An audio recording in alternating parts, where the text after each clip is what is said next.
Mi gente, you already know who it is. It's the radioactive Papa Danny Limelight, United Wrestling Network World Heavyweight Champion. And make sure you tune into the Alliance blog every week. You heard it here first. Straight from Papa.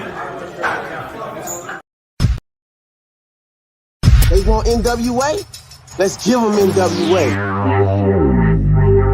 Who are those guys? And then there's the other guys. We're the other guys. We're the guys nobody ever bets on. The following program is intended for mature audiences. Ladies and gentlemen, welcome to the show. It's time for the Other Alliance Guys podcast with your hosts, Tim, Dave, and Jeremy.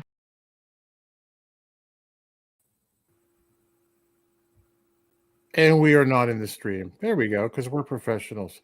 Your services are no longer required, computer voice. Allow me to introduce myself. My name is Tim Wood. I'm not an Esquire. But allow me to present to you my clients.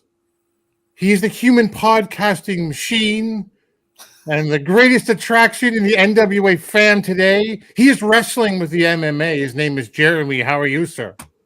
I'm doing good. I'm happy to be here. And his partner dropping warheads of knowledge on other people's foreheads. It's Dave Scooby. How are you, buddy? I'm doing well. That is my very bad Chris Silvio impersonation. Chris Silvio is the greatest, most entertaining person on the mic in the NWA. Yeah. 100%. And we are the other Alliance guys. We are, at least until, Jay decides that with beginnings like that, our services will no longer be required.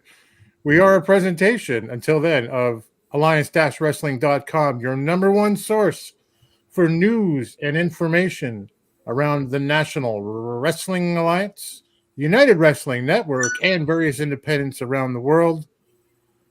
So, guys, it's been a heck of a week. I look forward to this every week. We've had it NWA USA. We've had Power, which we'll let the guys tomorrow night talk about.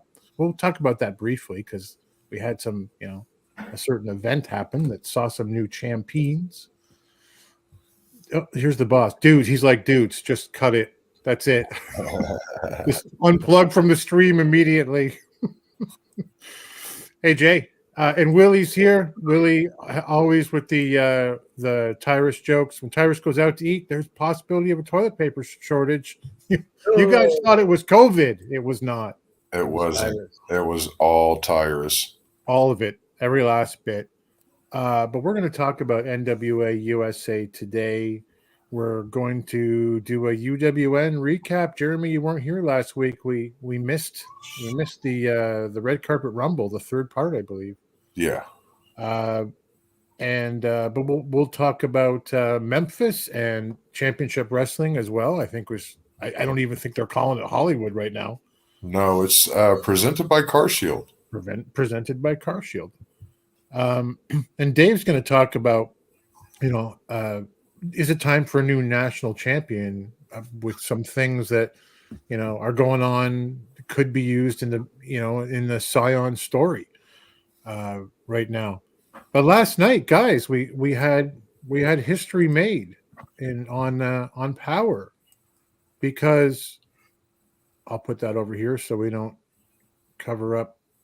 How do we do this? Jeremy's face. We don't. Look how professional we are. I'll go in the middle. Look at that.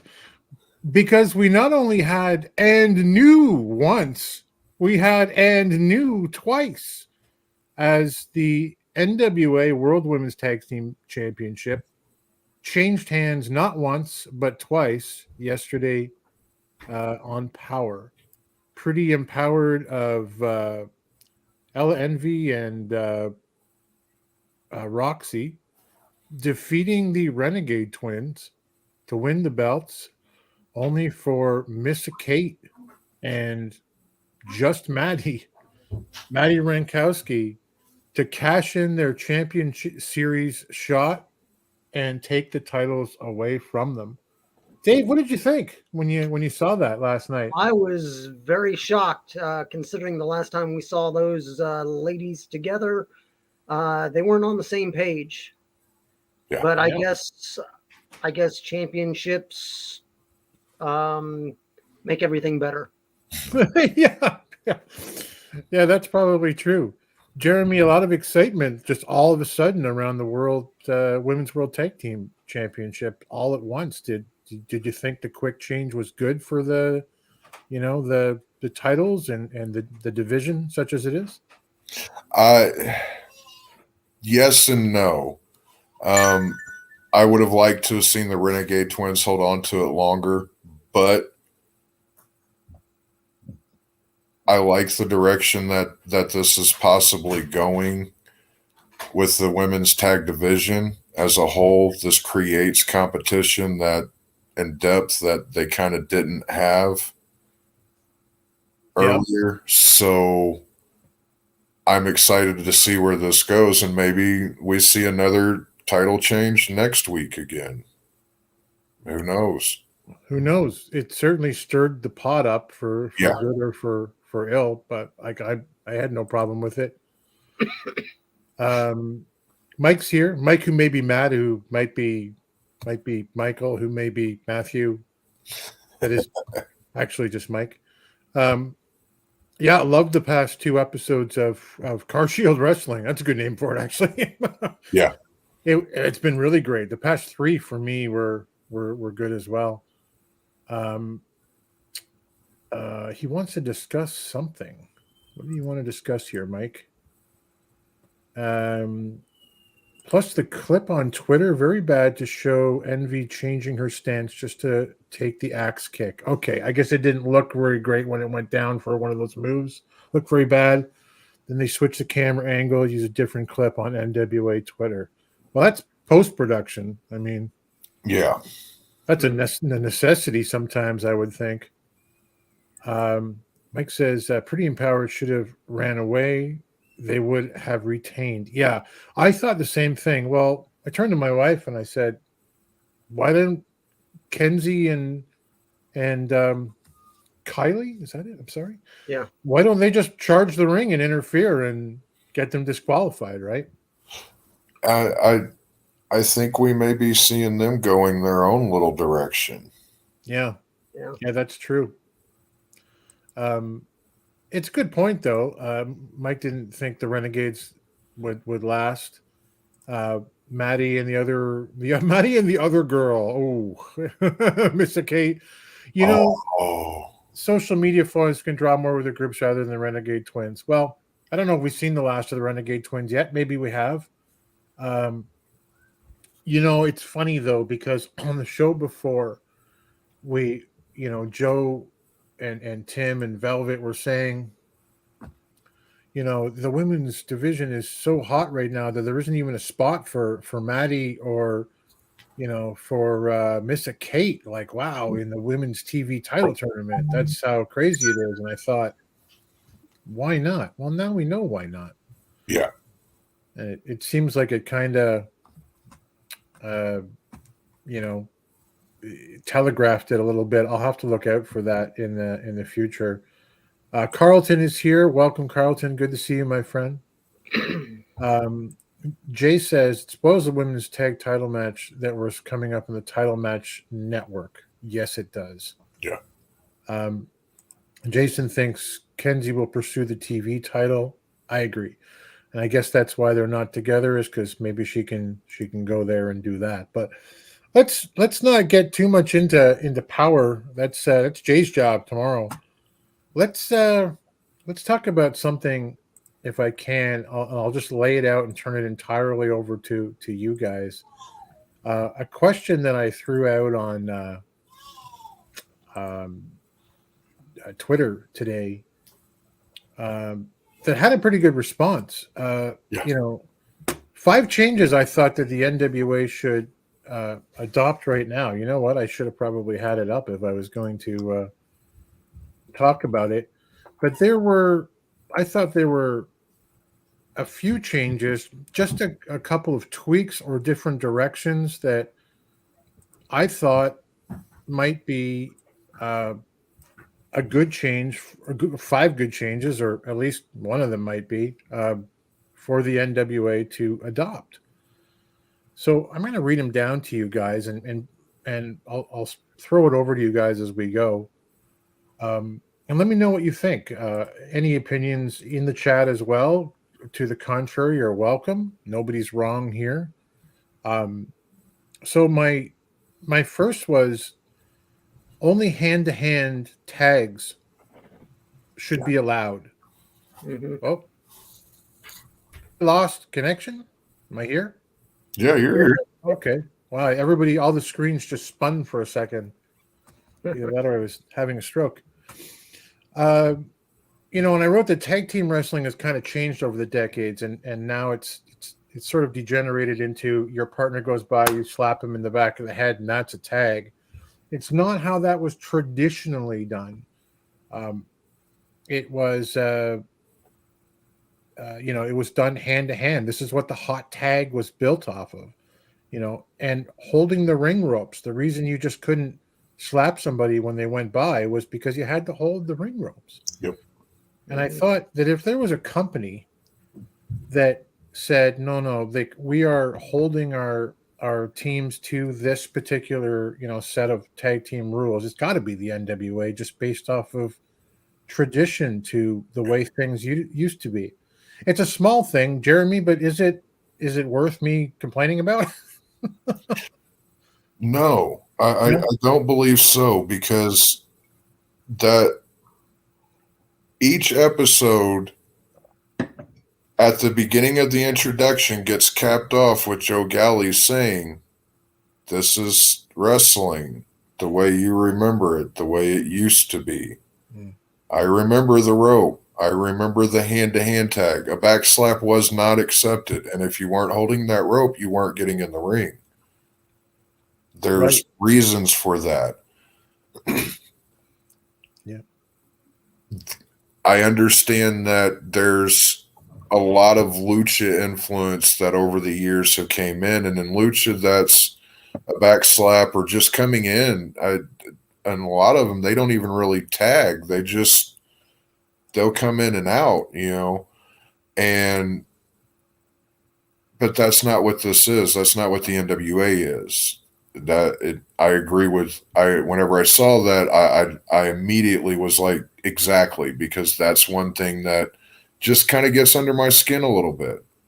It's a little thing, but it was put there for those were put in place for a reason. Vic Delicious chimed in from the Now to say, actually, we've been held by, and I think he's just playing with me, but we've been held by some of the referees in the NWA to that. Oh no, you got to have hand on hand. That's it. Yep. And I think just kind of saying, in a way, like that's the way that they like to do it. That's the way it should go. Then I went down to mandatory championship title defenses, Dave, where I started by saying I get that Tyrus has a day job that benefits the NWA elsewhere, right? That he's carrying the 10 pounds of gold on that show, but as his wrestling fans in the NWA, the wrestling side of the thing that he's carrying the title for, we want the belts defended more often. So we'd like him to defend more, and I would like even the TV title to be defended every week or two. What do you think about that? I do agree with them now bringing in a women's TV title every other week. That your TV champion should be on the quote-unquote TV show all the time, whether they're watching a qualifying match for the winner of this match will face Tom Latimer next week. He's out as a guest commentator watching. Mm-hmm. Now them bringing in the women's TV title, flip-flop it. So every other week there is a title being defended and a challenger being made for the next week. Yeah. Right. That the way the tapings go, it should be easy to work it in, whether they're bringing some people in as enhancement talent to make the win even bigger for a qualifying match. That if you want Mims to look really strong and he goes against an enhancement talent to win that chance and puts him away in 2 minutes, Yeah.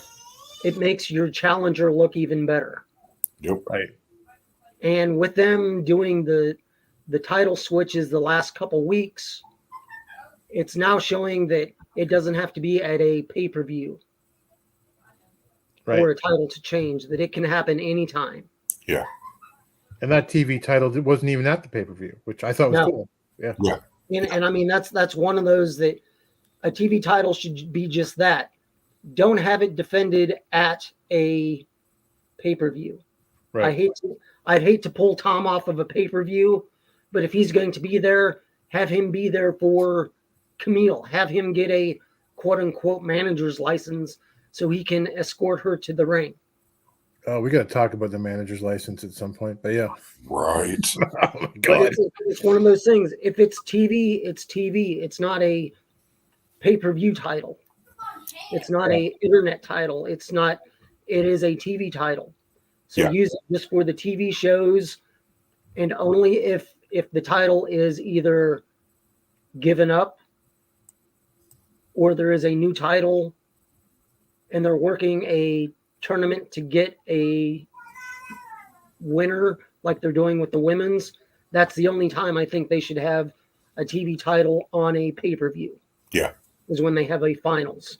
Yep. You know what else? If I were doing another 5 things right now that, you know, that I would ask the NWA to consider adopting, it would be, and these are little, like, you know, tweaks or changes that happen on air, but boy, am I tired of just a guy coming out going, I want a title shot, so it's you and me next week at the pay-per-view.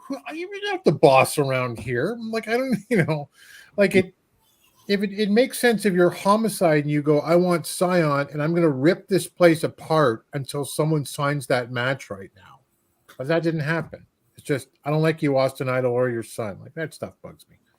But just like a back slap or you know, the slap on the arm or whatever instead of the hand tag, that's something that has become commonplace, unfortunately, over time. It's become normalized, and now everyone feels that they have to do it somehow. It makes them look edgy. No, it doesn't. Right. And in the same way, what, you know, Mike was saying, you know, what you said about the way things have gotten lazy around tag team wrestling, he's equating this to the style that Lucha Libre, you know, presents, where it's like they're just free for alls, as he writes in his comment. Right, it's almost not even required in some of the lucha companies. Yeah, and it's and for them though that works though, because it's high it's high impact, high action, it's fast paced. You know, it fits for that, but that's not here. That's true, and it does work for them. Like Tornado Tag is great if you've got that kind of style going. But I mean, I don't know. Where was number 3? There's a third one. Was to add the Freebird rule. Yes. You know, if you're watching now, you don't know what the Freebird rule was. There was a 3-man or 6-man tag team called the Fabulous Freebirds. And the rule was, from time to time in their career, that any 2 of the 3 could defend tag team titles. And, you know, look, tag team wrestling is stale all over. You know, FTR went to AEW, I don't know, a couple of years ago now or whatever, and, you know, hoping that they were going to get a fresh start after things were just ignored. They were ignored in WWE, and subsequently they got ignored in AEW. And, you know, we have the Crockett Cup, and assuming it's happening this year, we're the only company, the NWA, that has an emphasis on tag team wrestling. So I know that the Freebirds are associated with, world class, and they certainly had NWA experiences with Crockett and other places, and world class and the whole bit as well. But if it's stale everywhere, like WWE, AEW, Jeremy, why not spice up the division and say, hey, any two of the three from Pretty Empowered can defend the titles? Oh well, if they did have the title, or even the Spectaculars. Rolando's a player coach. Why can't he defend the titles if they get him? Actually, AJ Cazana said, "You want 6-man tag teams? I got a 6-man tag team for you." I saw that. That's pretty cool. Yeah. What do you think about bringing the Freebird rule in? I've always been a fan of the Freebird rule. I was a fan of the Freebirds in general, but I always liked it because there was that element of the unknown, right? That known unknown. You knew you were going to get one of the. You knew you were going to get two of the three, but which two of the three are you going to get? Right. That was always fun. It was. You're going to get Hayes. You're going to get Bam Bam today, or right. It was cool. Mike says Freebird rule, yes, and if companies are too PC to call it a 3-man a tag team rule, it's called the Freebird rule. I mean, yeah, I get that. He's all for it. Con Cortez, welcome. Haven't seen you before, but welcome to the stream. Michael Hayes is the man. Yeah, Doc Hendricks. How he got stuck with that name, man? I don't know. But, yeah. And Carlton says FTR should come to the NWA. So Jay, who's probably watching right now still, I believe he said there were 3 teams that if there's a Crockett Cup this year, I've said this the last 3 weeks, I'm sure, but that can win. It's FTR, the Crockett Cup, right? It's either FTR, it is, I think the second was La Rebellion, but the other was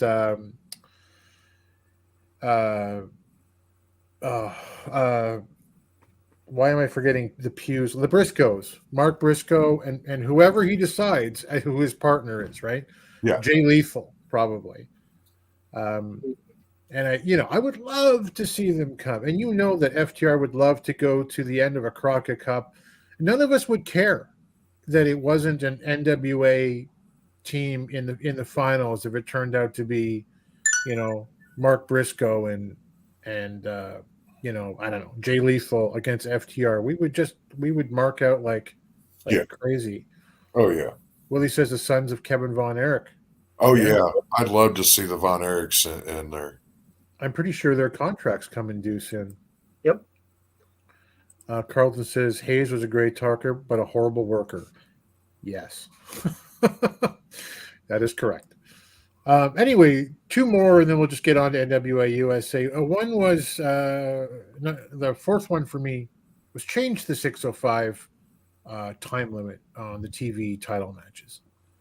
And now this is not an original Tim thought. Jaden talked about this like last night, I think, or maybe it was last week, about how it's just too short. You can't even get going as talent with 6:05.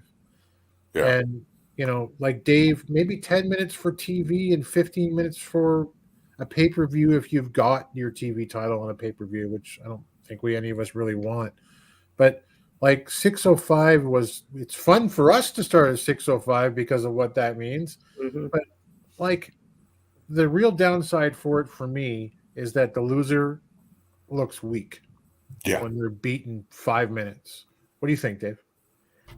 Yes, I do like the 6:05 as a throwback to TBS. Yeah. But it's one of those that you could say it's a 10-minute time limit with the 6:05 rule in play. Whereas if you're going against, if somebody is fighting Tom and beats him in under 6:05, that counts as their first victory towards the 7th. Lucky 7, yeah. Oh. If it That's goes neat. over 605 and they win, it's a win for them, but it's just them winning the title. It doesn't count towards the quote unquote lucky 7, which I wish they would drop, but if it gets your TV champions on the programs every other week, I'm for it. Right. Because I mean, you think about it, if they're there every other week, that's 14 weeks. If they go 7 matches. Right. I mean, that's over a 3-month period. That's 3.5 months right there. So you can have, I mean, that's a good 90 to 100 day run with a title. Mm-hmm.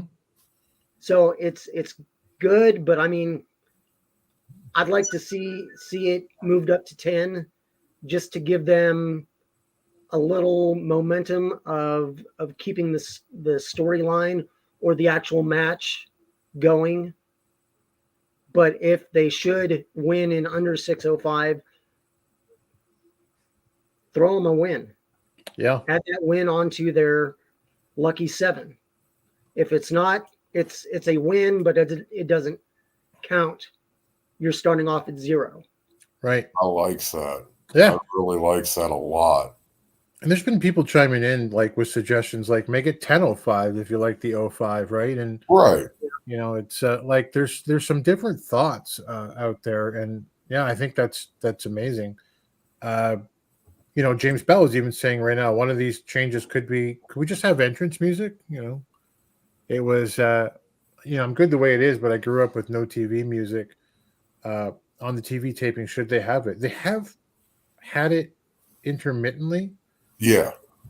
I mean, I like music. I don't like 15-minute entrances. That's all. Yeah. Well, it's one of these things of nowadays. I mean, unless it's somebody huge, like if you're watching WWE and Edge's music hits, you think Right. you know who that is. Yep. Nowadays, I mean, I don't watch WWE on a constant basis or AEW for that sake. I'll watch it if I hear there's a good match, but I mean, unless it's a specific song and you know that, oh, that song belongs to so-and-so, it's not like back in the day when you heard Real American, you knew it was Hogan. Yeah. Right. Nowadays, you're just hearing music and it's like, okay, it's helping cover up the crowd noise or lack of crowd noise. It's just one of these things. I mean, I could see them. I mean, they do the music during the pay-per-views, but it's not a live or die thing with me. Yeah. Right. But you know, if you want looking for ways to immediately get the crowd on fire, like we were talking about, you know, storytelling before the show, the three of us, and what they were talking about on Busted Open, and you know, that glass from Austin broke.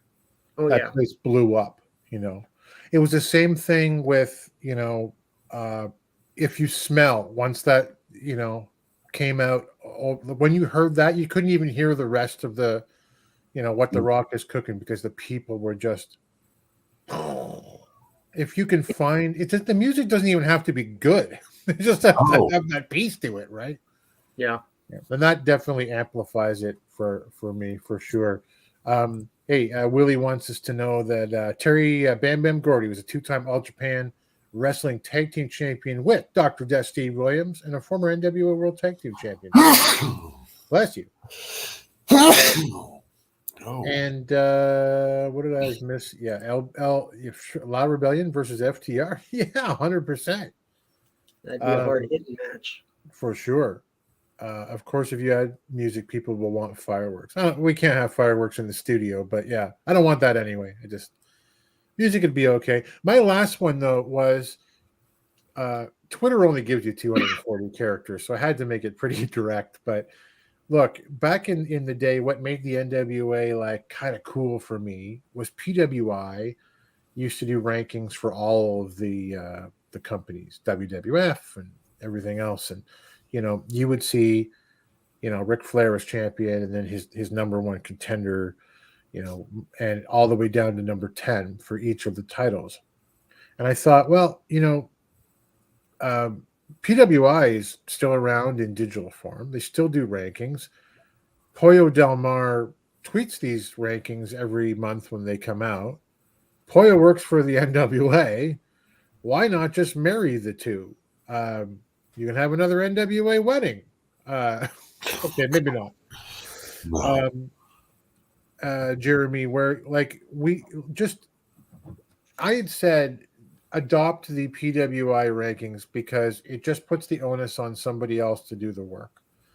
But you could do your own. And I don't want to use that AEW expression of make it more sports based, but it feels more official when more plausible, more suspension of belief in my head when there is a number one contender who's listed for the NWA world title. What do you think about using rankings, like putting them up on the screen and watching people climb and up and down? It adds that air of legitimacy. Yeah, that's the expression. Yeah. To what is now known as sports entertainment and professional wrestling. Because if you talk to the layman, they're going, that's sports entertainment. Regardless of if it's the WWE, AEW, or NWA, and a ranking system, like I said, adds that air of legitimacy, and it gives you a visual to see who they feel is their top people. It's a little peek behind the curtain of who are the top guys right now to the minds that are setting all of this up. Because at the end of the day, this is all predetermined. So this kind of gives us a feel of this is who they're high on right now. Right. And, James says rankings leads to more fan discussion. That's a good thing. Mm-hmm. I agree. And these aren't things like, you guys need to fix this because it's wrong. It's like things maybe the 605 thing can be changed, but we've already had other ideas about how it can be changed and still have that same feel, but for the better. It's just, if we have to stand apart as a small company, in a sea full of, monsters of different sizes all out there, right? Then why don't we do something different without being silly about it, right? And that's, I think it's better than intergender wrestling as something to distinguish us by, but to each their own. And I just wanted to share that with you guys, and I appreciate your input. Let's talk about NWA USA from this past Saturday on February 18th. And the focus to start off the show today is the women's TV title tournament. We had Genocide versus Taya Valkyrie. It's a big match. Yeah. Right off the bat with two very physical ladies, and this was a physical bout, but it had this dumb chop fest to start. And this was one of the things I was thinking, if I were doing 5 more things I would change, it would be stop with the chop exchanges. There was a part that took me out of it, akin to what Mike was saying, where Ella had to get into position in that match in order to receive the reality check or whatever it was, right? Yep. Where Taya laid Jenna back on the turnbuckle, and then she comes off of her to slap her, and Jenna's just like this. Dude, I will throat punch you if you do that to me. Like, I'm not lying back and taking it. Right? I was going to talk about this. There's a thing in Hollywood wrestling that happened that it was another situation of I'm just sitting there and I'm like, why are you just allowing him to? Nothing is holding you there. Right. Nothing is preventing you from going like this or just slapping them beforehand because just no. Right. and exchanging back and forth without attempting to block. And I get it. There are some cool spots, guys, where you can be like, let's just do it, but it's an obvious like, I don't give a crap about your chops, they don't affect me kind of thing. It can work. It's just being done everywhere now. Anyway, I'm going on a rant again. So a bit of a dumb chop fest in this physical match. I noticed that Taya's belts from the independent scene, not just AAA, were kind of put over and mentioned by Galley on the air. That's neat. There was some weak exchanges rather off of the ropes. But I do like that slide move through the bottom of the ropes that Taya does, where she goes under Genocide, who's kind of half through the ropes, and then smacks her backwards. That is a pretty cool move. They didn't work for my amateur eye extremely well together, given that this should have been the female version of a Haas fight for me. I don't know what you call that, and I don't want to offend anybody, but that's what it should have been. Genocide ends up stretching out Taya a lot in this match, but she does have that great running big boot in the corner thing that looks the shit, frankly. Taya has a great Northern Lights suplex, and Genocide does a spinning roundhouse at one point in the match that you can see, she does have some of that Muay Thai experience that if you've seen her train online or on one of her accounts.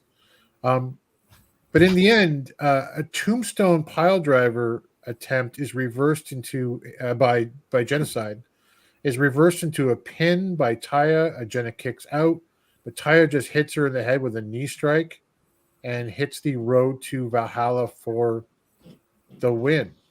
Jeremy, what'd you think of this match? What I wrote down is the hip toss and the flying head scissors kind of looked off, and that's touching on kind of what you said. I expected a little bit more out of this match, and it just seemed kind of awkward a little bit. They didn't seem to gel all that well together in the ring. I love that baseball slide bomb thing that she did. But this match was awkward, and I've seen both competitors have far better matches than this. Yeah. It's hard to see Genocide go out in the first round, Dave, even though it's to someone as good as Taya. I'm not sure what they're doing unless they're saving her for, I don't know, to go after the eventual TV champion. That she can say, yeah, I lost to so-and-so, but so-and-so beat her, so I'm challenging the new TV champion.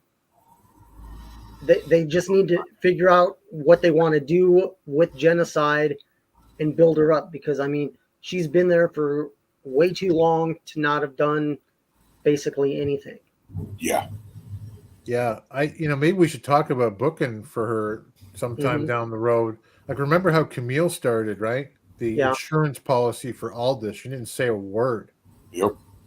And she got over in a big way after. Mm-hmm. And I mean, it's I'd look at the matches they have coming up, and they have a couple newer talent going against each other. They have some I don't know, just I'm not there when they figure out who's going against who and they do the booking. But they just need to figure out what they're going to do with these people after the match, how a loss or a win will affect them.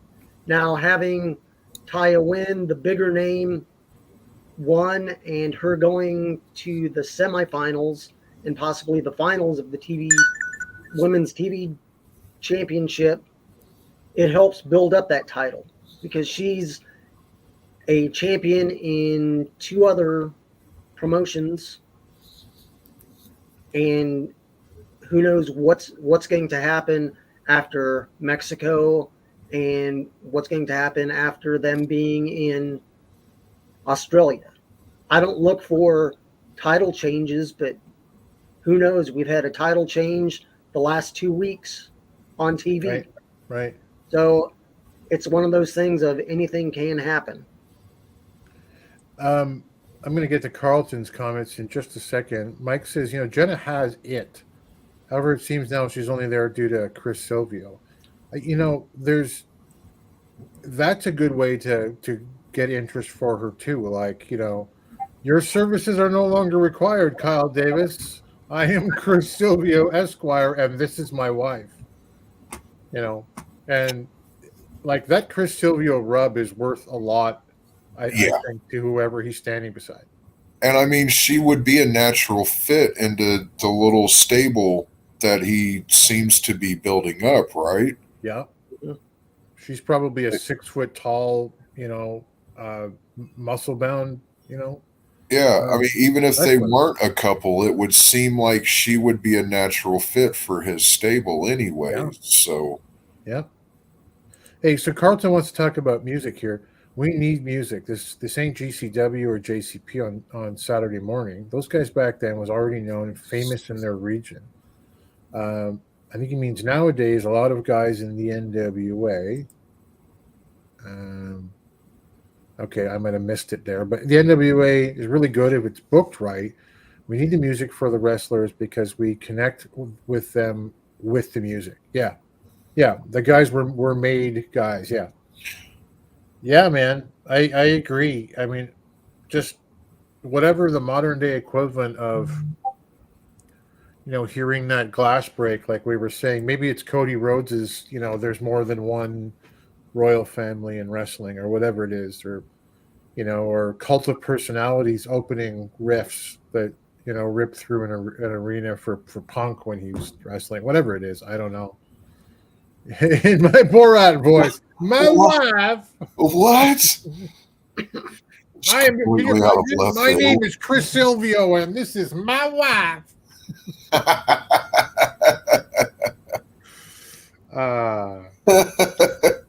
But I agree, Carlton, on the music front, and I think that's a wonderful idea to put her with the whatever the Savages, I guess they're called. But I guess we'll see. Speaking of the Savages, Kyle is there with Chris Silvio, who relieves him of his duties with Bulletproof Troop and Jack Stain. The Savages, as they are introduced, and they're called this because Silvio tells us they take what they want. And what they want are the U.S. Tag Team titles. Silvio has a little bit about Jack Stain has won this title, that title, the other title, and now he wants the U.S. Tag Team titles. I kind of went, why? I don't know. I feel like, I don't know what the good comparison would be, but I feel like if you become president of the U.S., you don't run for Senate after, you know what I mean? Yeah. Council. Yeah, there you go. And I also thought, well, why? I mean, with who these two guys are, especially Dane, they're world tag team title material. And Silvio, again, amazing on the mic. Jeremy, dropping warheads on people's foreheads. That's Blake Troop. I don't know where he comes up with this stuff, but he is great. But basically, they want the U.S. tag team title. So it looks like Dane and Troop are going to be put into a tag team for now and chase the Country Gentlemen. What do you think? First off, I want to say he's a grown-ass man. And have the word shit on your shirt. Not with. I would have rather you have had outlaw poopy than outlaw asterisk T. You don't want that shirt now. No, I don't. Because you're a grown ass man and you're out there talking about being savages and pulling outlaw shit, but yet you have it censored on your. That's not outlaw shit. I'm sorry, and that hung me up. I even brought it up in the Discord, in our Discord. That pulled me completely out of everything he was saying. And then what dried me off was him saying that they want the U.S. titles. Why? Like you said, why? Go after the world titles. It Yeah. just seems like a step down. You're devaluing yourself in that instance. Yeah, Mike agrees. The NWA censoring due to sponsors, most likely. It's got to be PG. I guess I get that. But even in PG movies, you still say shit.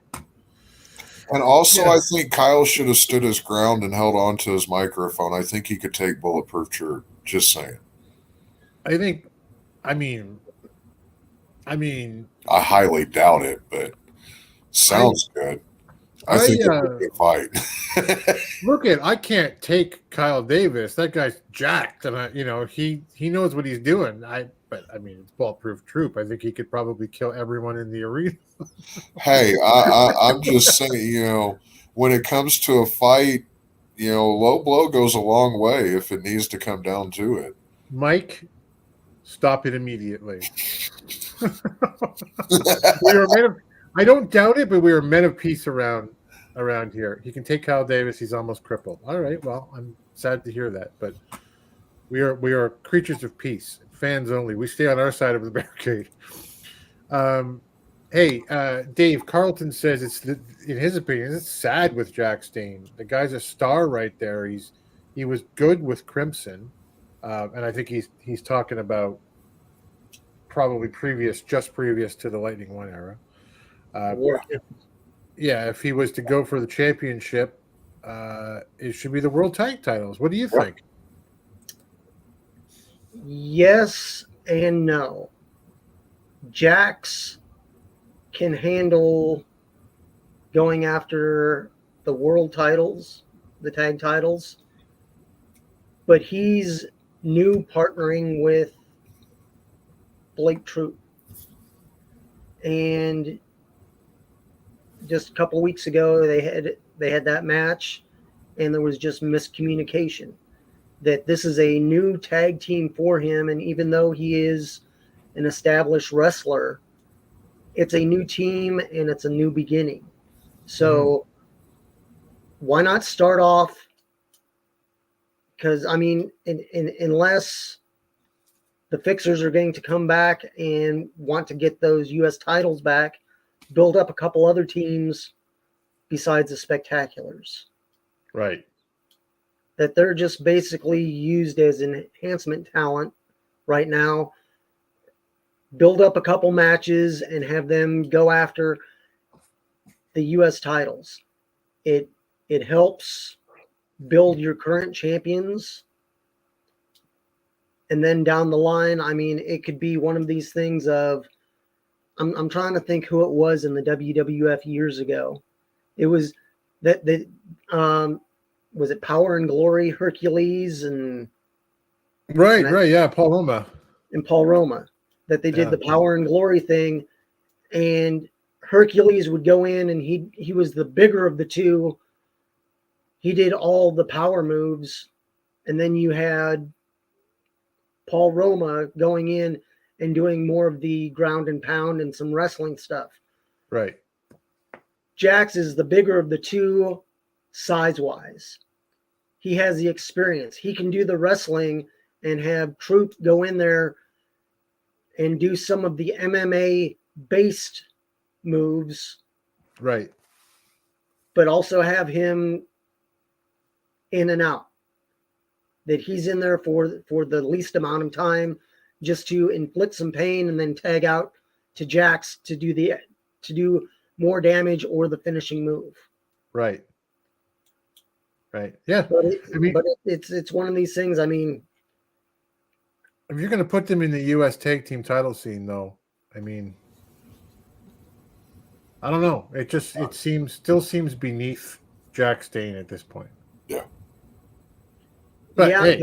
I'm not sure if they're actually ready for the world title yet, or the world tag titles yet. So this is a good way to mature them as a team working together. Well, and Troop's only had 13 matches? Yeah. Total in his career so far, so it is a good way to introduce him into the picture. The Easy Men, but also give him a championship. Yeah. It is. It's also a good way to elevate a championship. Yeah. This is true. I mean, the Midnight Express were your U.S. Tag Team Champions, right? And those were their props. Like, they just carried them everywhere. Like, they were those guys. And they elevated those titles. And Mike assures us that he would never think about calling for the harming of another human being, regardless of what he might think about it. So we know that, Mike. You're a good dude.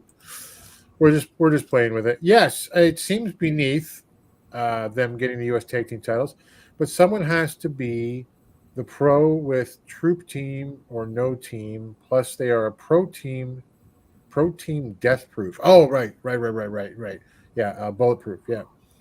However, I would have gave them more matches before a U.S. title shot. Yeah. Yeah. Here's what Carlton says. If they want to be old school, they could hire job guys, could work on Saturday mornings and put over your tag teams. That's the way to get rid. This is the way to get them working with each other before going for the title. Yeah. Remember that team, like Rough Stuff or Rough and Tough or whatever from Rough and Tough. Yeah, like Devin something, and yeah, I mean, there's guys out there that you can do. There are mulkeys about, that could be squash. Not that I'm calling for squash matches, but anyway, HR Puffin stuff, completely different entertainment field altogether. I will be puffing stuff after the match. I would imagine so. Surprised you're not doing it on the air. No. May is with next up with Joe Alonzo. So, look, guys, you know something's about to happen here because the camera angle is wide, and Joe is on one side of it, and May's in the middle. It's like the three of us right now. If only Jeremy and I were talking and they had the camera this wide. Mm-hmm. And Dave's coming into the shot. Yeah. Like it's maybe start smaller, and then when someone comes in, hey, what's happening here? Widen up. It seems like it would be a good idea. So Alonzo talks well. He says he's not good at backstage stuff, and he's partnered with Jamie Stanley. Stanley comes out. He says, he sees potential. His last client was good. This client can be better. He's money. They're going to go to the top together. Colby Carino's name gets dropped. My initial thought, Jeremy, was why does Alonzo need a manager? I'm glad to see Jamie Stanley back, but he can talk. And that was my initial question as well, but then he kind of answered that for us because he's not that guy. Right. He's not going to say the things that the people that need the people that make the decisions here. He's only going to stick his foot in his mouth. Yeah. So it makes more sense to have someone that can eloquently say all the things that he wants to say eloquently, and Jamie Stanley is definitely that guy to do it. I wrote down that I love the pair of these two together. It makes perfect sense. You've got the ego of Jamie Stanley that can properly say what he wants to say for a man that can say it but can't say it properly, and it works good. I like that. Yeah, good point. I think Jamie Stanley is a diamond in the rough in almost every way. Like he must have been injured to not be around.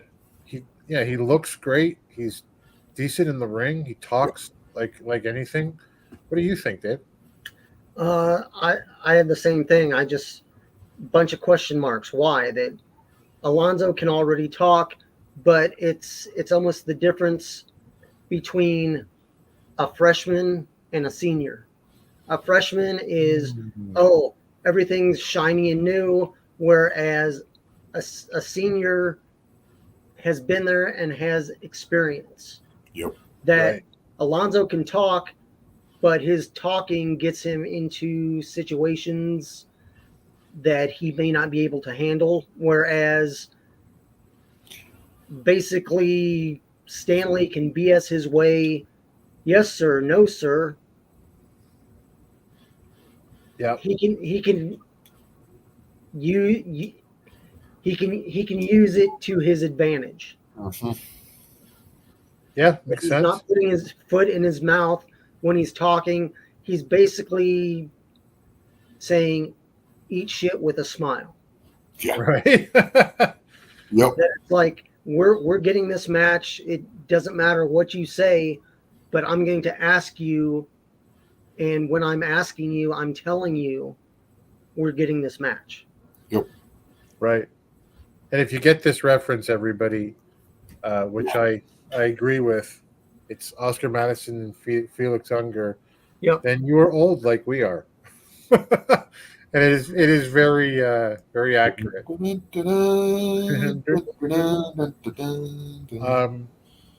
All right, so to our second match, it's Mercurio with Natalia Markova versus Magic Jake Dumas with CJ. So what prompted this match was that, in their little end of segment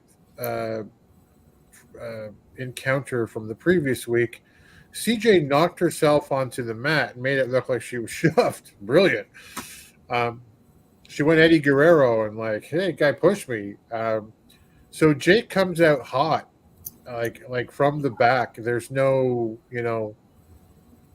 like he takes his stuff off, but he's ready to go. And because he thinks that Mercurio shoved her. So Natalia Markova is kicked out of the arena because she has no manager's license. And I feel like this is something that either needs to be dropped or it needs to be held on to, because it feels like it's just subjective. I also wrote, why doesn't everybody just get a manager's license then? I mean, I don't know, I'm a manager now. I can stand here. Jack Staine's a manager. He can go to Blake Troop matches and just be a manager now. Anyway, there's a bit of a slugfest to start this off, understandably, as they're kind of hot. Turns into 3 consecutive waistlock slams to the mat by Magic Jake. Mercurio boots and clubs his way out of it. He starts to work in the story in this match. Jake's bad leg. As we know, Jake had that leg in a cast for some time around the last pay-per-view. He does do like a sort of a short suplex Mercurio and a bunch of chops, but he really gets stopped a lot throughout this match when he tries to make comebacks. Jake does by a kick to the boot, a kick to the ankle, and he really shows that he's in great pain. Mercurio near the end of it goes and gets a shirt, maybe ostensibly to try to choke Jake out. And I think that CJ might have missed her moment here. Like she might have just not been in position. I could be wrong, because the ref just takes it and nothing comes of it. And Mercurio ends up going to where she's standing, at the other ring post. Yeah.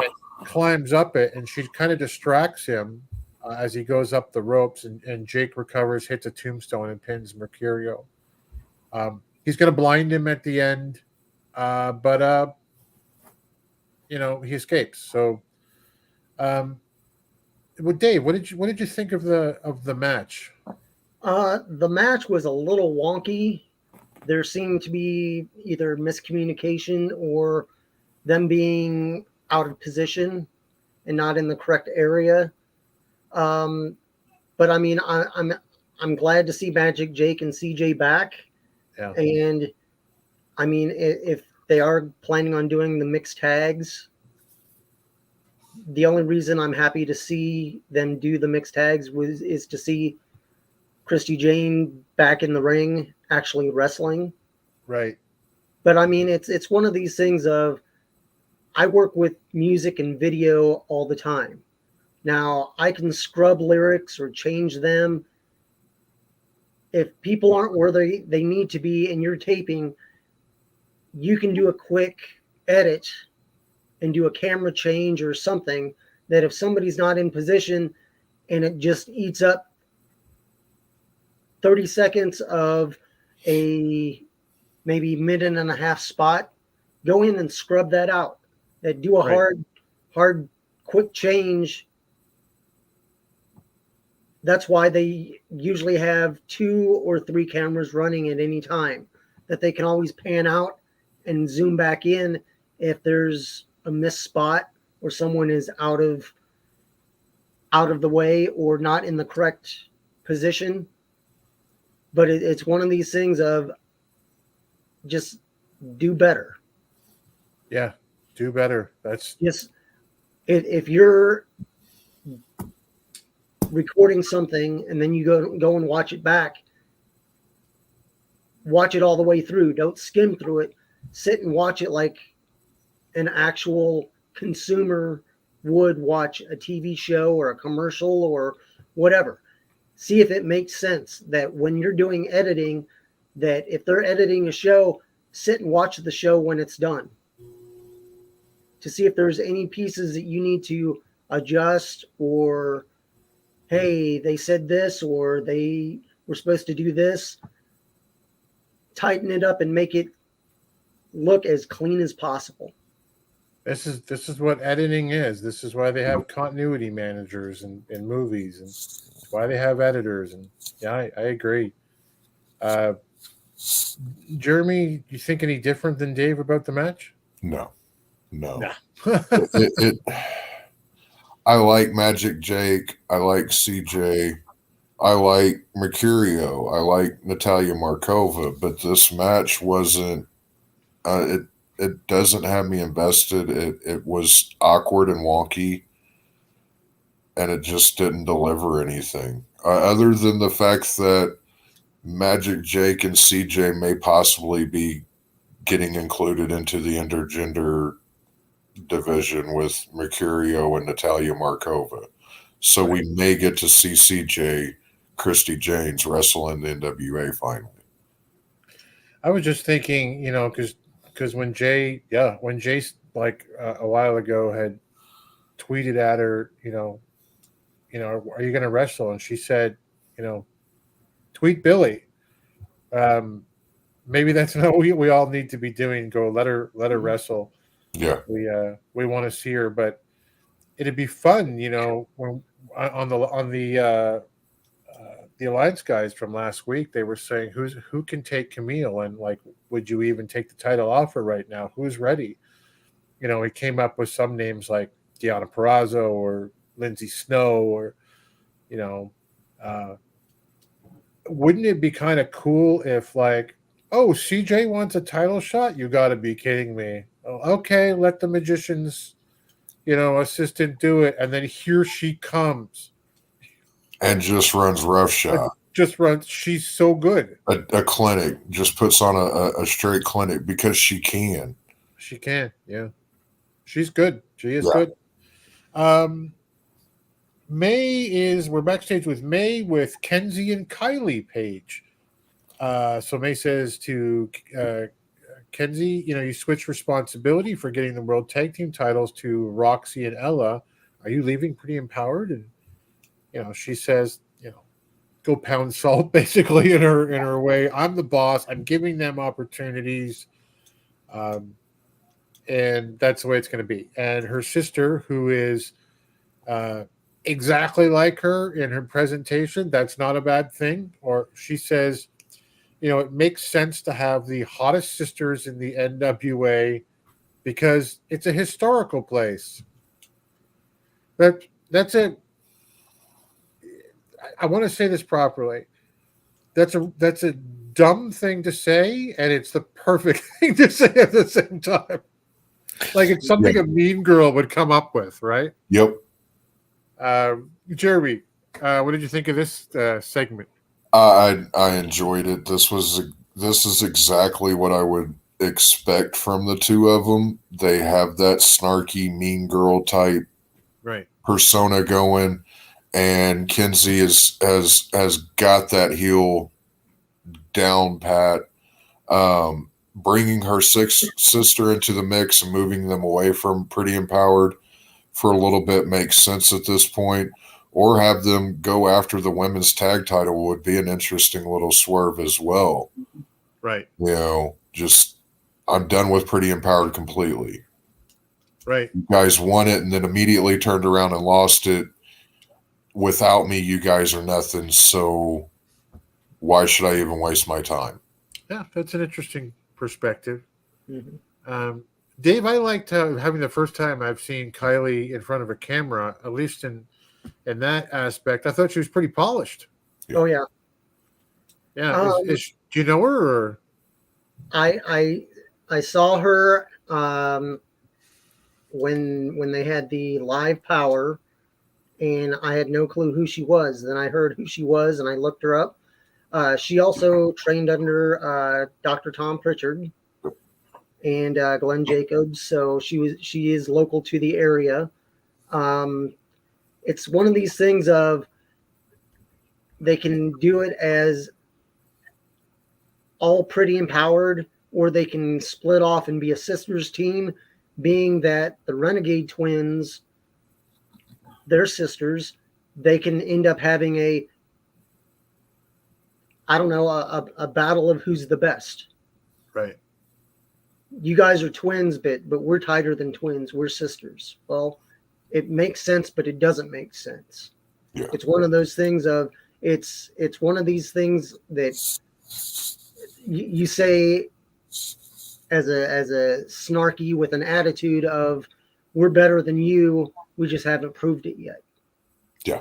Yeah. That I'm not sure what they're going to do with the Renegade Twins or what they're planning on doing with Kenzie and her sister. But it's one of these things of it can almost be like, I don't want to say like a Dangerous Alliance without Paulie Dangerously. It was just a group of wrestlers that they basically didn't know what to do with. So, hey, let's put them all together. We're all a group, but we each do our own thing until the group needs us. That you can be empowered that if they can either break off from them, or we have the power of 4, but we're going to do our own thing now. You guys lost the titles. We're going after them. One way or another, we're getting our titles back. Right. So that'd be fun. I mean, it's one of these things that I believe Kenzie is going to go after the women's TV title. Yeah, and, that makes sense. And who knows, but if they're smart, they'll get a manager's license for Kylie, so she can always run interference on whatever match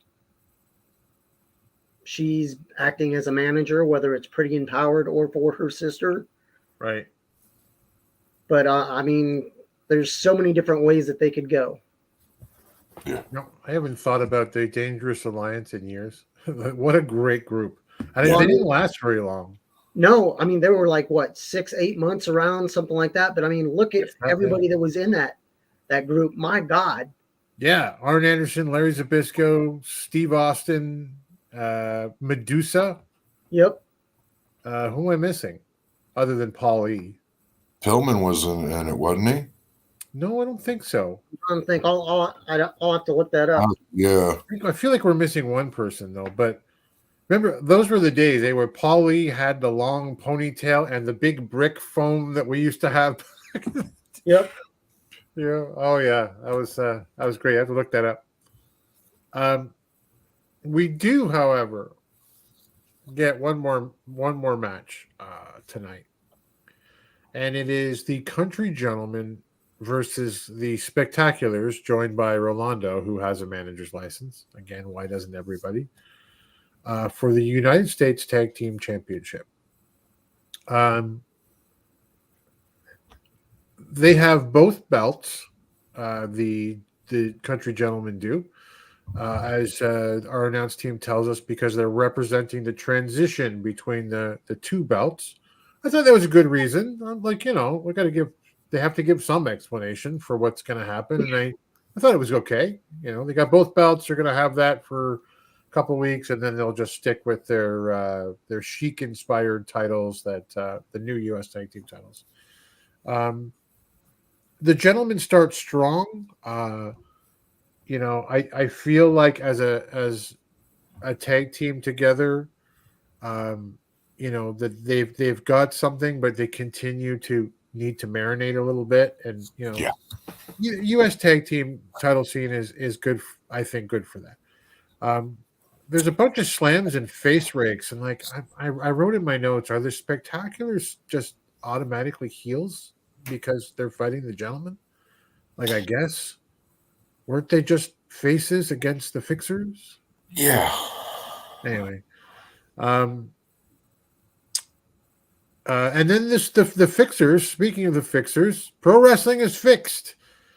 Yep. They steal. They come into the arena without kind of anyone really noticing within the ring, and they steal the old tag belts, the old Levy-inspired tag belts that they didn't want to give up in when Billy tried to change them out, and Wrecking Ball said, "No, thank you." Where did I leave off? The best move in this match, I thought, was when Brady Pierce hung Anthony Andrews out to dry over the top rope. He's a big guy to be doing a move like that, and it looked good. It's a bit of back and these are young tag teams with young guys, and it's back and forth, and it's sloppy a little bit. But there are quick tags by the Spectaculars. There's lots of blows. There's a good double team with turnbuckle toss, and then staggering out into a backbreaker by Rush. I just found it clunky overall, though.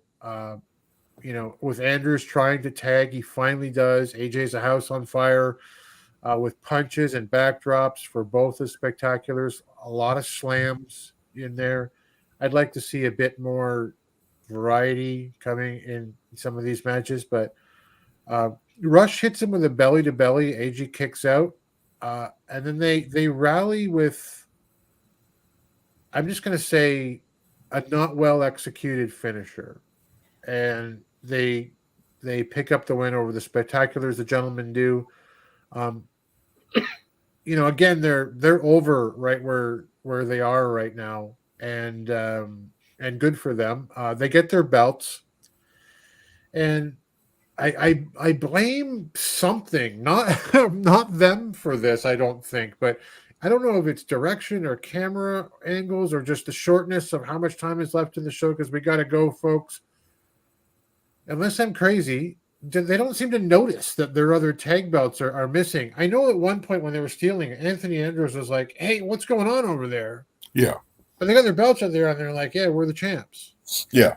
So will they not care, Jeremy, that their belts are stolen? Because the whole idea is that they're going to have to fight to, I would imagine, unify the belts, right? It would seem that would be the logical way that they're going with this, which is silly because there's nothing to really unify. Those are old belts. They're decommissioned now. They hold no value. Right. But when they came out, I instantly called shenanigans. When they came out and the gentlemen were holding both sets, I knew something hinky was going to happen. And 3 minutes into it, the gentlemen come out, or the Fixers come out. It wasn't even you guys just had a hard fought battle and we're going to come out and attack you and steal the belts from you in the middle of the ring. We're going to cookie crisp out and take the belts off the table instead. And it there were better ways to go about doing it, I feel, or just not do it at all. I would have been happy with that. Why bring the belts back into it? I agree. And I thought it was done once they won both belts and the Fixers left without them at the pay-per-view. Yeah. I don't know. Dave, I didn't. I was not immediately when they first showed up a Country Gentleman fan. Like, and what helped me go, oh, actually, I'm kind of getting a bit invested in these guys now, was that they got on the mic, and they're both pretty good. And I think that they, they're working out their tag team clunkiness on TV in front of our eyes, which is good. But I'm not sure that I'm convinced. Well, I know I'm not really interested in a gentleman fixers, feud over a set of belts that don't mean anything anymore. Yeah. What did you think of this? What do you think was going to happen in the future? Well, I mean, first off, I mean, if you're going to go continuity wise, if you're a tag team, look like a tag team. I would have matching attire, not one guy wearing wrestling gear and another guy wearing jeans and boots. Look alike. Even if you're just wearing matching satin jackets, right? Look like a team. I'm just Andrews. I'm not getting. I don't feel anything when he's in the ring. I just don't get in. Right. And I mean, I'm not sure if they're pushing this team to push Cazana, because I think he has what it takes to be a singles champ down the line. Yeah. Whether it be TV or national, and way down the line, possibly even give him a run with the 10 pounds of gold, if he's able to work up to that level. Right. But he's only been wrestling for a few years. So, I mean, I'm liking Cazana a lot better than I am Andrews. They just need to either get on the same page and look like a tag team and act like a tag team, unless this is the story that they're telling of they're never on the same page, and by hook or by crook, they retain the belts until that one time they don't. Yeah, I feel the same way about the Spectaculars. Yeah.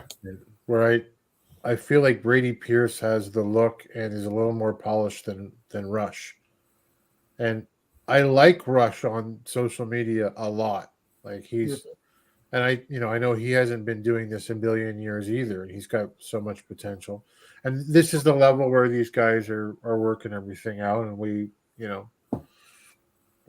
hope for the best. But when you throw the fixers into the mix, who are like, at least they gelled on screen, it feels like we're playing the same show over again. That we've got three teams that are all interested around these same titles now, and I guess now Dane and Troop. But who's going after the World Tag Team titles, guys? Like, it's just Blunt Force Trauma, I guess, and they've had two matches now where Aaron just DQ'd them. Yeah. So I don't know. Anyway, it was USA. I asked Jeremy before the show, what did you think? And he went, it's fine. I think that's kind of how it played out, right? Yep. NWA USA was okay. Yeah, it wasn't bad. It just wasn't. There wasn't anything that I was like, oh my God, you should go back and watch this. Yeah. Yeah, that's true. The chat is so quiet, guys. I feel like I've lost the chat here. Lots of people watching, but I don't see any comments. Please speak up out there so we know you're there. And we will go now to, missed last week, returning this week, Championship Wrestling from Jeremy, the United Wrestling Network. Championship Wrestling, as presented by CarShield. Yep. And Memphis Wrestling recaps. Over to you, my friend. Yes. We start out with Memphis Wrestling, episode 104. We get Hollywood Jimmy Blaylock and the Hollywood Clique come out right at the beginning. Jimmy says that Colton made the worst mistake of his career by walking out of the Hollywood Clique, as no one walks out on the Hollywood Clique. Right. Dustin says Jason Vane has a match coming up next, but why is he in a suit? Jimmy says that's because they make the rules, and Van Vicious is wrestling, not Jason Vane, which was a bad decision on everyone's part. But Big Trouble Ben Bishop, who was Van Vicious's opponent in the match immediately after that, Van attacks before the bell even rings, but it has no lasting effect. As soon as the bell rings, Bishop immediately gains control. The Clique is all around the ring. At one point, the Secret Service, I think he called him Jake and Elwood again, get up on the ring apron, and Bishop quickly takes them out. Van then distracts the ref while Jimmy and Jason Vane get Ben Bishop, and Jimmy proceeds to hit Bishop with his cane. Colton Cage comes out to distract Van, which gives Bishop the opportunity to set up for the meat pop drop, which he hits and gets the 3. And that puts him into the finals of the Cobra Cup, which we will see at the Super Bout. 6'12". 6'12", weighing in at 3/4 of a metric ton, or is it a quarter? Or is it a quarter of a metric ton? I don't know. He's a big dude. Yeah, he is. He is a big dude, and I like him because he has that homage to Big Trouble in Little China, and that's one of my favorite John Carpenter films and Kurt Russell films. So much fun. You know who's fun to me in this whole thing, beyond the Hollywood Clique, is Colton Cage. Yeah, because he's, they're supposed to be, they're in furs, and he's got that silly Michigan headband, and like me, he's losing all of his he's not a Hollywood dude at all. It's so funny to me. But anyway, carry on. I like how he's coming at how they're doing this turn on him, though. The fans quickly embraced him, so he has a lot of goodwill there. Yeah. After the match, Dustin talks with Colton, and he says that joining the Hollywood Clique was the biggest mistake of his career. Hollywood Jimmy is nothing more than a con artist who makes false promises. The 2 goons in the suits are nothing more than 2 goons in the suits who shouldn't be allowed within 200 feet of a wrestling ring. And he's been waiting so long to slap around Van Vicious and ask if the fans want to see that, which they emphatically cheer. And I don't blame him. If I had been, I would too. Because he's got a slappable face. We then get a match between the LA Hustlers versus the Posse. The Posse go for an attack before the bell rings, but are unsuccessful. The ref calls for the ring as the Posse roll out. When they do get back in, they start attacking the Hustlers. The ref calls for the bell disqualification on the Posse. Derek the King and Ray Ray come out. Derek distracts long enough for Ray Ray to jump on the back of Big Simon. Then it cuts away kind of awkwardly. It looked like they probably delivered a super kick on him, possibly, or another dual haymakers or something, but they cut away and it went to DK and Derek the King and Ray Ray talking to Dustin Starr. They said that they want the Posse at the Super Bout, and it looks like that's probably going to happen. Mm-hmm. I'm sure that in the coming weeks we'll probably get stipulations on that, being as I think the last 4 matches that the Posse have had, they've purposely gotten disqualified because you can't lose the belts if you get disqualified. So what they say. We then get Bulletproof Bruce versus Maurice the Strong with Barnabas the Leader. And I like this Barnabas the Leader a little bit. I can't remember who in the chat made the comparison, but it was spot on. They compared him to a good mixture of Father James Mitchell meets Mouth of the South Jimmy Hart. Yeah. And whenever I first saw him, he facially he reminds me a lot of Jimmy Hart, and with his voice and delivery and stuff. So I enjoyed that. Maurice immediately goes to work on Bruce and quickly gets him in a bear hug. Bruce gets out of it, which gives Maurice the strong. Bruce gets out of it, and then Big Jack comes out and causes a distraction, and that allows Maurice the Strong to lock in the claw and get a slam. And then a very unhumble foot on the chest pin for a 3 count. After that, Big Jack gets in the ring and delivers a knockout knee to Bulletproof Bruce.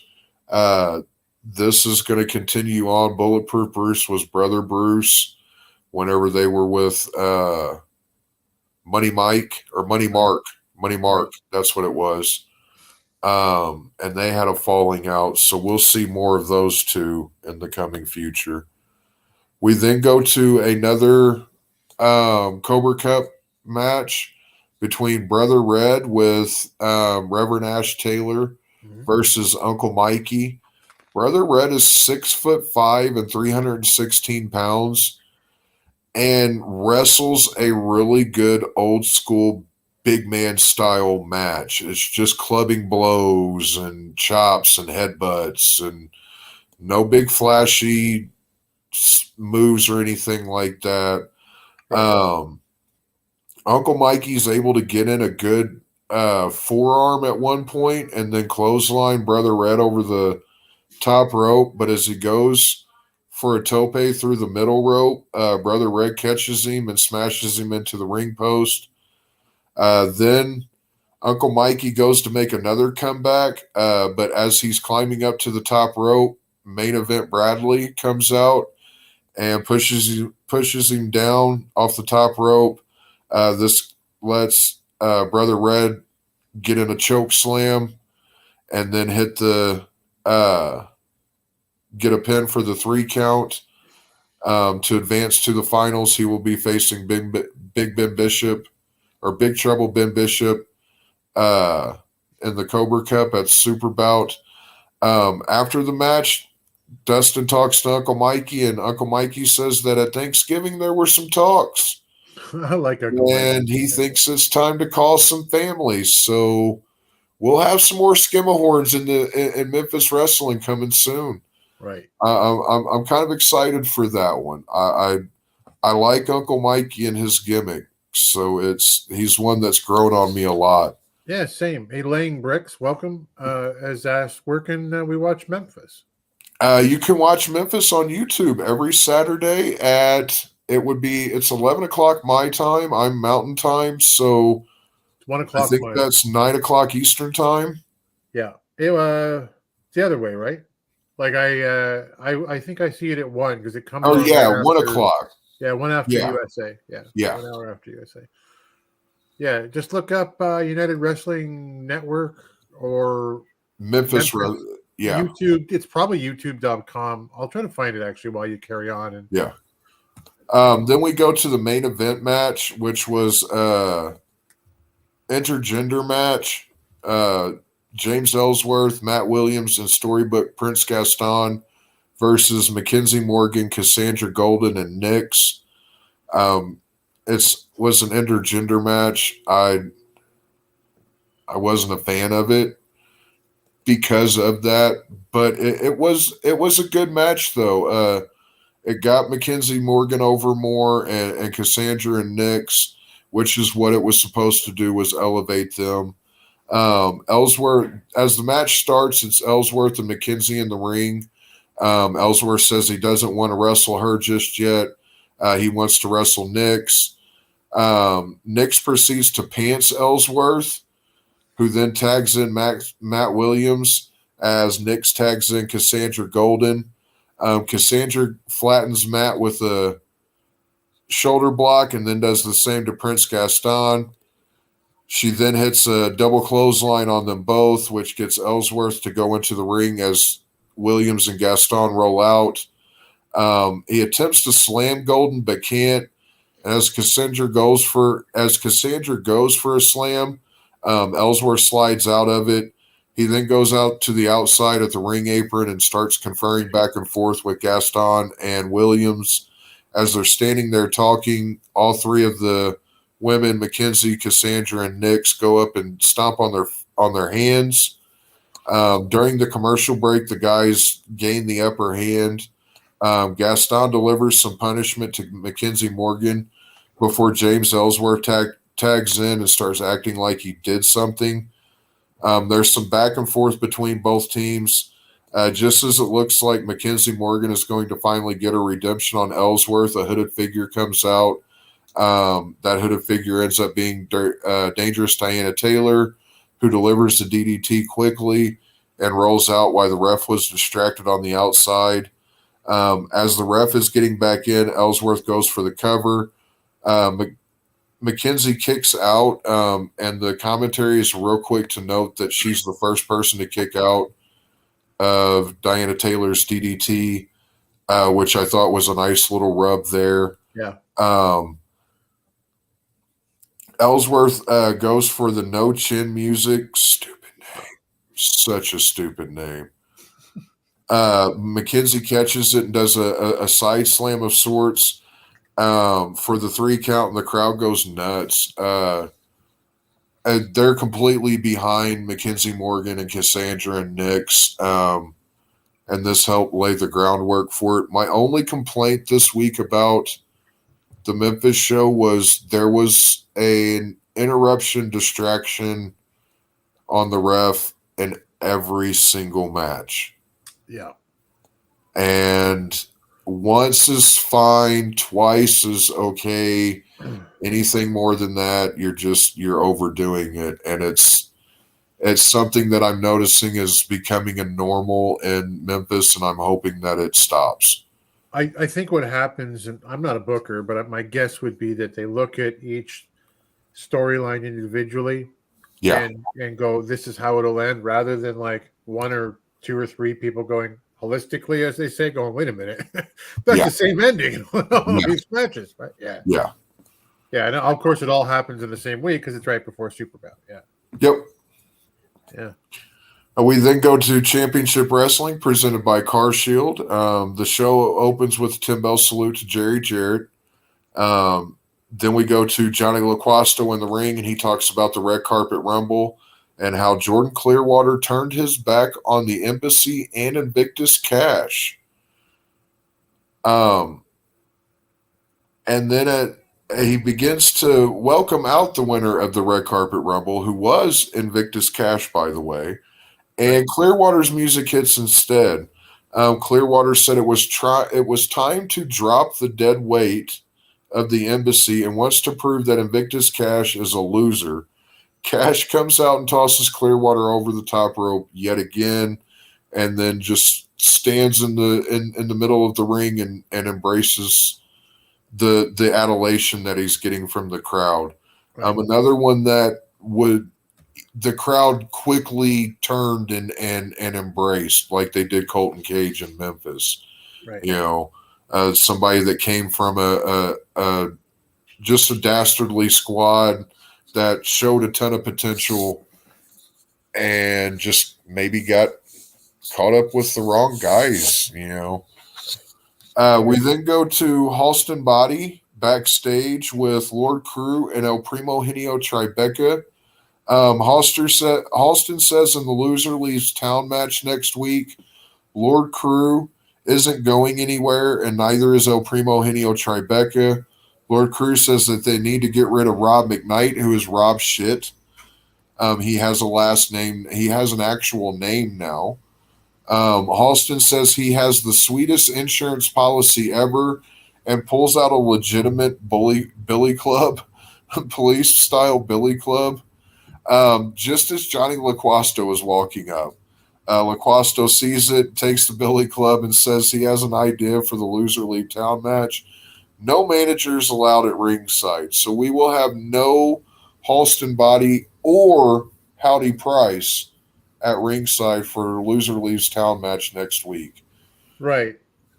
It was a bit of a forced segment, but it was kind of funny with I'm just going to take this. Yeah. Yeah. I'm gonna go over here and do some crowd control or whatever he said. You can't just take my, Yeah. my mat, whatever. We then get a 6-man tag match. We've got Bryce Saturn, Evan Daniels, and R3 who make up Final Destination versus Pretty Peter Avalon, BHK, Kevin Martinson, and Bateman. For a 6-man, this was a solid match. Martinson delivered a "how you can" at one point, which popped me. I always was a fan of Street Fighter, even though I hate playing the game. I liked the little "how you can" thing.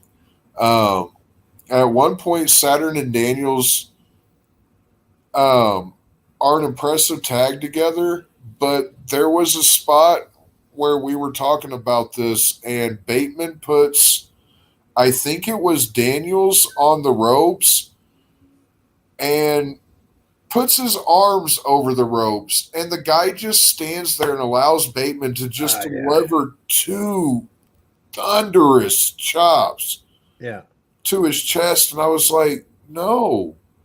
If I was in your situation, that guy's a good 6 inches taller than you and has a good 60 pounds on you. I'm moving. I'm taking my... He didn't tie him up in the rope. He just draped his arms over the ropes. No, move. Move. Kick him in the shin, something. Right.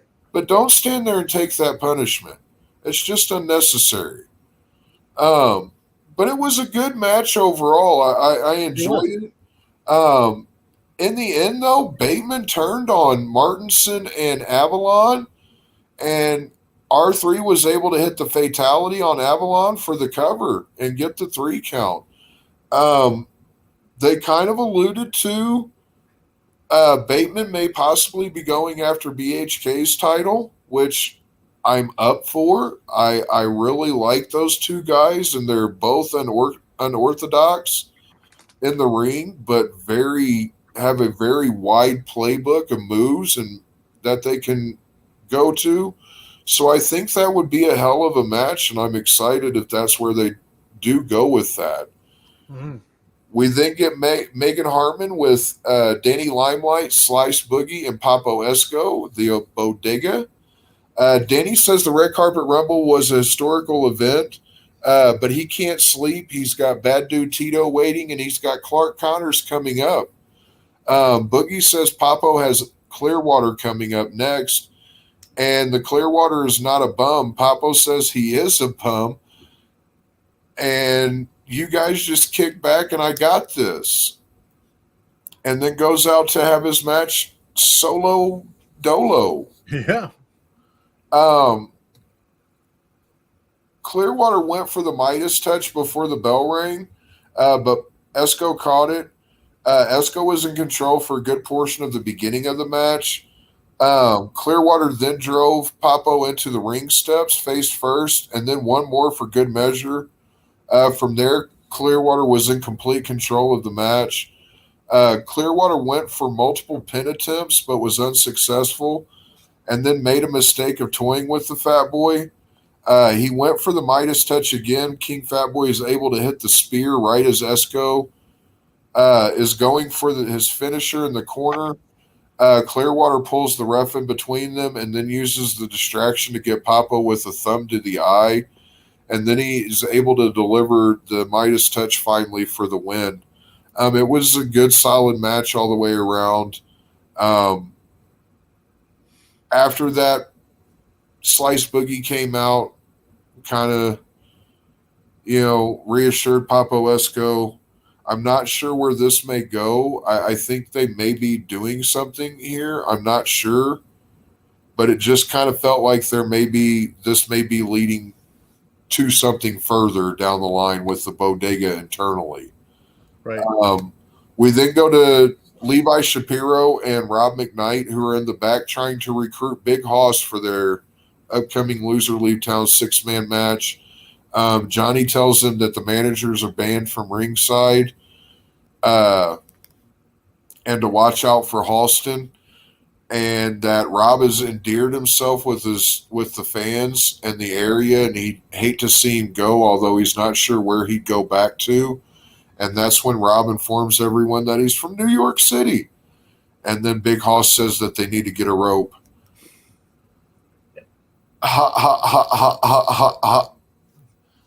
Another one that felt kind of forced, but got a little chuckle out of it. You know. Then we go to the main event match, the United World Television title. Jack Banning with the Institution's Honest John and Brendan Devine versus the Modern Spartan Jordan Cruz. With Judiz, who joined on commentary. The bell sounds and Banning immediately starts going after Judiz. No thought about Cruz at all, the belt or anything. Judiz, well, he's crazy. I mean, I got to go after him. And I love that. I also found out that he used to be Drugs Bunny. Oh. Yeah. Hood Slam, I think it was. And PWG also. I just found that interesting. to think of Jack Banning coming out in a bunny costume like fucking Peter Billingsley and A Christmas Story. You know, just kind of, I don't know. That's a sight. Cruz has to get Banning's attention to make him realize that he actually has a match for a championship. At the beginning of the match, Banning, as usual, plays mind games and gains control at the beginning of the match. Jordan hits a reversal and turns the tide for a moment and delivers a thunderous chest slap to Banning, which makes Banning laugh maniacally. Cruz whips Banning into the ropes. Banning catches himself and ducks under the bottom and goes right back to Judiz at commentary.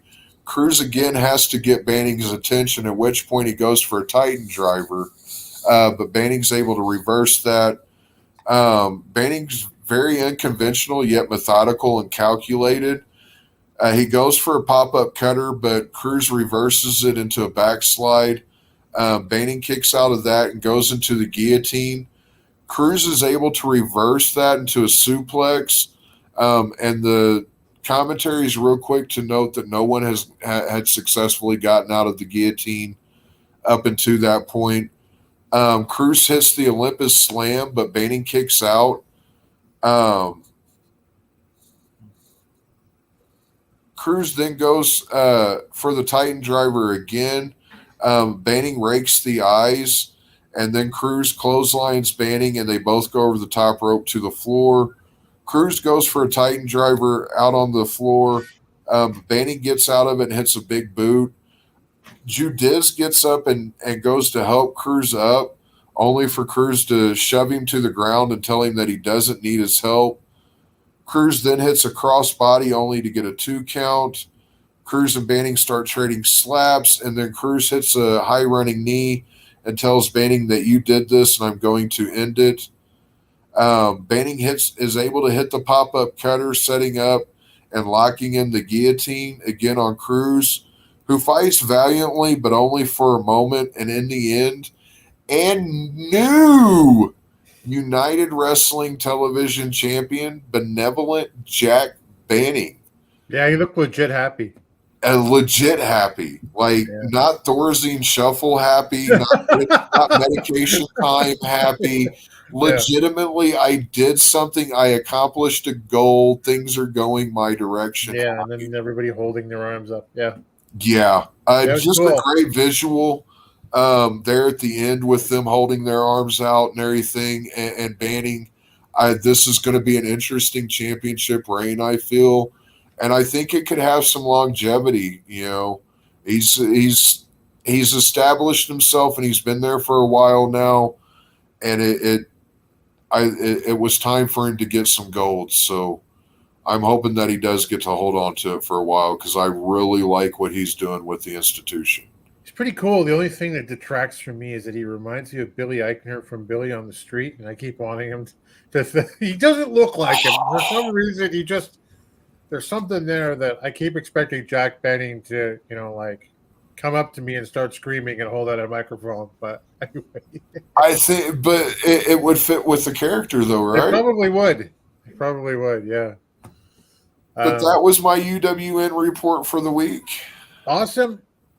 As always, thank you so much, Dave. Dave Marquez Productions makes, as he said on Twitter this week, you can make money in wrestling with a hard cam and 2 shoulder cams, and he produces a great show. Doesn't he, though? Yeah. Yeah. Thank you very much. Hey, Cringe is welcome to hear. He'd asked, what were our favorite NWA territories back in the day? What about you guys? We're all like in completely different geographic areas. Mine was the one I grew up with, Memphis. Memphis. Yeah. Dave? Mine was Central States, back in Kansas City. Yeah. Harley Race. Right. Wow. Bob Geigel. I guess Maple Leaf for me, out of Detroit and Toronto. I guess that's what my answer would be. But I mean, yeah. But thank you for joining us. Yeah. Mid-Atlantic. I got my my most violent match ever made. I didn't even have to look at the date. November 28th, 1985, 2 weeks before my 15th birthday. It's Magnum and Tully. Yep. I quit steel cage match. Hey, thanks, Mike. I appreciate it. Yep. Great. So we always anchor this show with I always try to smoothly transition. Here it is. We always anchor the show with Dave Scooby in our resident fantasy booker at a segment we call "I Respect You, Booker Man."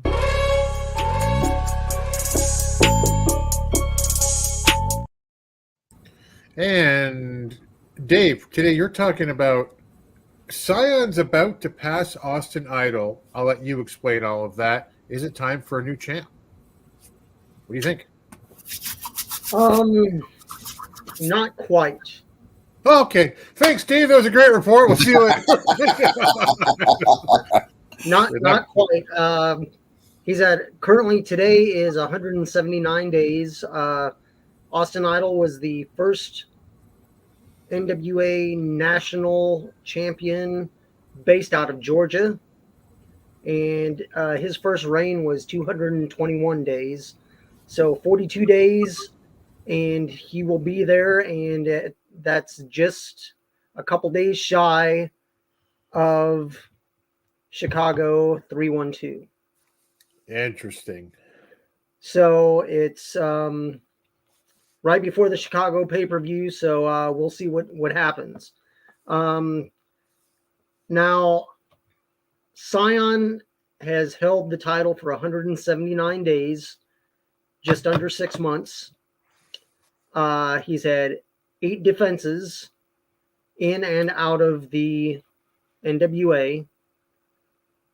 But his last couple of matches, I'm not going to say he hasn't won them because he's walked away with the title, but he survived them. Right. That it was either a DQ finish or it was a time limit. And with a time limit, the champion retains. Right. They're using Cyon's run to help build up some talent. And with the younger talent or the newer talent to the NWA, in building them up, even in a loss, that wrestler's stock can grow if they hang with a champion. Now it's time up until I'd say give him a year run. At 75, you have to do something. Now, if you've seen the interaction between Thrillbilly and Cyon isn't even recognizing Thrillbilly. Yeah. Thrillbilly is going to have to do something, and I think at 75 is when he takes the title.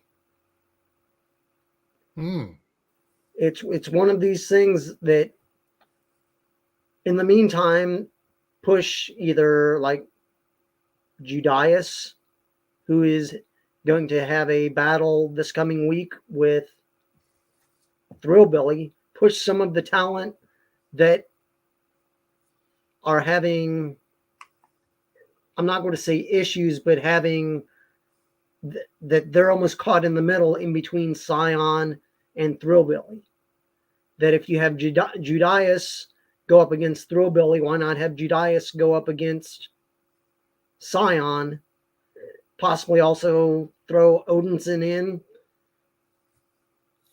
And it's not always having to win, it's surviving. That if they do the time limit draws every once in a while against a stronger opponent, that he almost has his ass beat and the bell rings. And time was on his side. That the contender or the other wrestler in this case didn't lose, he lost to the bell. He didn't lose to the champion. Right. Now, pushing Thrillbilly at 75, whether it be in August or September, I'm not sure if when they're going to have it, because they're not having Crockett Cup yet. If they have it this year, it's usually in April. Well, in April, half the month, they're going to be down under in Australia. So if they push it to middle of May, end of May, the Crockett Cup will build your tag teams, but you have 2 nights of that. You'll also build up to all the belts besides the TV titles. So last year, Cyon won the title against Jax Dane. Jax is now in a tag team. So if Cyon is looking to pass his father's reign of 221 days, he'll have to hold it up until then. In doing this with Thrillbilly and sort of pushing him off to the side and not recognizing him for who he is and what he's wanting to go after, if it goes a full year, do a stipulation match. Do a hair versus mask match. Ooh. Winner gets the belt and the stipulation. So if Cyon wins, he keeps the belt. He's already surpassed his father's reign. And Thrillbilly gets his head shaved. Small marketing note: mullet versus mask. Mullet versus mask. Yeah. The Thrillbilly losing those sweet, sweet locks, though. My Lord. Yeah, not gonna happen. It can't. No. But it's I don't know. It's one of these things that, I mean, Cyon, they built him, but he's just not connecting. Yeah. Let me give you a comment just on that. As Mike says, Cyon is almost as non-exciting as Mr. Wrestling 2 now. Granted, that was a different era. Wrestling 2 was not an emotional or very charismatic person on camera, but Cyon isn't displaying much excitement anymore. What was in the beginning with his promos and passions he had has dulled. His name means one of lineage. So far, nothing to remember his lineage for. Mm-hmm. Yeah. Well, I mean, it's one of these things. I think it was yesterday when I was listening to Jay, and Jay was talking about Cyon, and I'm like, yeah, he has the personality of Lance Storm. Right. It's one of these, if I can be serious, that he's a great wrestler. And I mean, if you've seen some of his last couple pay-per-view matches, they've been leaving hand marks all over him. Yeah. Yeah. And I mean, it's one of these things of he's a champion, but I don't know what they need to do to connect him, to make him viable. He's a great wrestler. He is. But Lance Storm had a comedic edge at his biggest height, right? In WCW, with the Saskatchewan Hardcore International title, Yep. or whatever, but he did have the comedic edge that Cyon does not. Cyon just takes himself and everything else very seriously. But I mean, there's a couple wrestlers now that I'm not sure what they're planning on doing. But I mean, like this last pay-per-view, Adonis and Trevor wrestled, and Trevor losing that match, it doesn't harm him in any way. Right. Adonis is a 2-time national champion who never really defended his belt. Why not throw him in and either make Cyon earn that title? Right. He has it, but make him earn it against some former champions. Throw Trevor against him. If he can survive Trevor, even if it's a time limit draw, it's survival. Trevor doesn't lose. Cyon keeps the belt. He goes against maybe Clearwater. Bump Clearwater up. He just lost his TV title, but yet they're on the same team, but yet they're not on the same team. Who knows where Clearwater goes? Does he jump over to the control your narrative, church's money side? Or is Austin Idol willing to let him join? Come over here.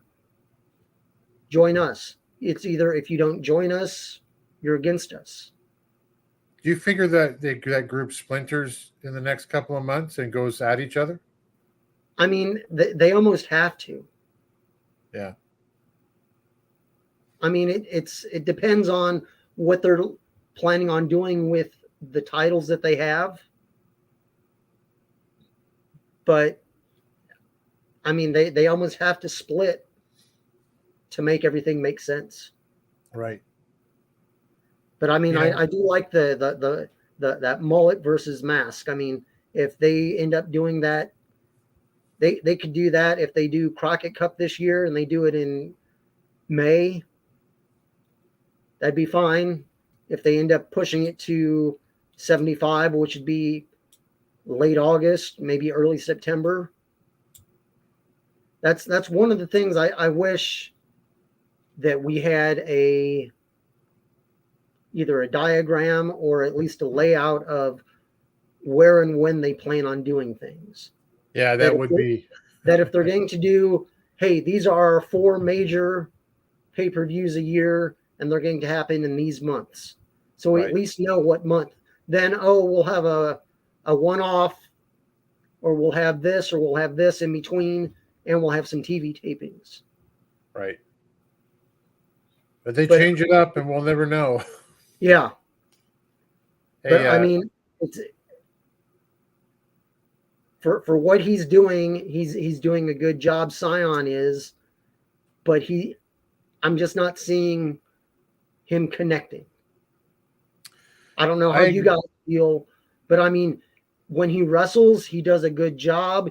He's sometimes taking the easy way out and getting a disqualification, or doing I'm not going to say a time limit draw is a easy way out, but it's a way of keeping both wrestlers looking strong without a loss. But it's something has to be done with the story. Yeah, the character is spent. I mean, it's there. Yeah. But it's almost in the background. Right. Here's what Mike says. Have Thrillbilly in a good feud with Cyon, run it over 2 months, which I shared 4 promotions to do now due to people's attention spans. Okay. And ended as Scooby said, hair match and let him surpass his father. What I would change there is because you put the title on to Thrillbilly, which, I mean, frankly, he deserves. That guy's just money waiting to happen. It's already happening. But the better thing here, I think, is to lose the mask at Idol's, like what you've been saying for months, is like, Dave, is like, if he's going to surpass his dad as in days as champion, that's a great story they can jump onto. But he can get so much out of a loss here. When that happens, whether he loses the mask or not, he can change directions. He can have a different perspective. He can, you're not really my son. I faked the whole thing. Whatever, you know what it is, right? Suddenly they're on Maury Povich, and it's like, you're not the dad. And he's backstage. Oh my God! Oh shit! Oh. Yeah, whatever. But he seems to get so much more out of a loss than Thrillbilly would in that particular situation. Yeah. Thanks, Dave. Great as always, and good way to wrap us up. It's time. It's ending time, baby. Where do we find you on social media, Jeremy? You can find me on Twitter at HJWOTS. And you can also find me over on YouTube at Wrestling with the MMA. I have an interview up there that I did with Frank Mandolini of the Last Minute Wrestling podcast. Check it out. It was good. You know what? It was exactly the right length, I thought, for, like, I want to learn about Frank. I want to know how he started. I want to know what he's doing. And, like, I didn't look at it and go, oh, God, it's 2 hours like the other Alliance guys. Like, I'm going to watch that. Yeah. No, I wanted to keep it short format form, 25 minutes tops. Just a couple wrestling questions, couple outside wrestling questions, and thank you. Let's go to something else. Yeah, he's got a really interesting story, just where he is in the world, and how he got into it too. So it was fun to see. And a great podcast to listen to as well. He's had he's had a lot of good guests on there, and his coup de grace was Rob Van Dam, and that was a fantastic interview. So definitely go check him out. Yeah, for sure. And Rick Del Santo as well, who I forgot to play his ad today. I got to fix his ad so it has his website address on it. But Rick over the Pro Wrestle Zone, seems like every week there's at least one, if not two, interviews. He just keeps putting them out, and his productivity is amazing. So PWZ to you guys, PWZ up here north of the border because we're weird. How about you, Dave? You can find me at Dave Scooby on both Twitter and Instagram, and I checked out the interview you did with Frank and loved it. And speaking of interviews, I'm not sure if you guys were on Twitch the other night with the Boss Man, Wrecking Ball, Legursky. Fixers rule. Yeah. Fixers rule. It was a very good interview. I saw it live, and it will be on the YouTube page, I believe, Friday. Yes. So be on the lookout for that. Got a follow from Wrecking Ball, and I'm looking forward to seeing him at Battleground next month in Philly at the ECW Arena, as well as seeing the Fixers at the Chicago pay-per-view. Nice. And speaking of shows in that area, there's an I say NWA dog. It's just stuck in my head. There's a Dangerous Adrenaline Wrestling Gladiators event. March 25th in Glassboro. I should say beautiful uptown rustic Glassboro, New Jersey. That a bunch of us are going to. I'm making an 8-hour drive to come down there. Wow. Luke and I mean, not the end of the world, but we're gonna see Dave, we're gonna see Rick, we're gonna see Jay. We're perhaps going to finally see the mysterious Jaden. I will not report. I will not break kayfabe, Jaden, if you happen to be watching. It's going to be a lot of fun. So if you're in that area, make the drive. Yes. And come and see us. We would, we're going to have dinner. We're going to hang out. We're going to do all kinds of stuff. Come and hang out with us. So that's I'm at the Alliance Gold on all of the social medias that you can think of. More importantly, alliance-wrestling.com. Our hosts are at the Alliance blog. They include shows in addition to all of the news on the website, such as the Alliance Guys, which has been running like 15 years now with JCal and DKM and the aforementioned Jaden.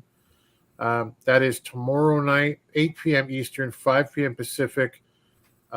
They will be running down Power and all things NWA, and of course the vanguard of the network, the hour before Power, the pre-party with JCal, who runs 1 hour before Power is released, 5 p.m. Eastern, 2 p.m. Pacific, where he goes over what's happening with the NWA just by himself with us in the chat and previews the Power episode that we're about to watch. A pre-party is a nice, appetizer for the main course. Thank you, everybody who's been here today. We really appreciate you guys being here and your input.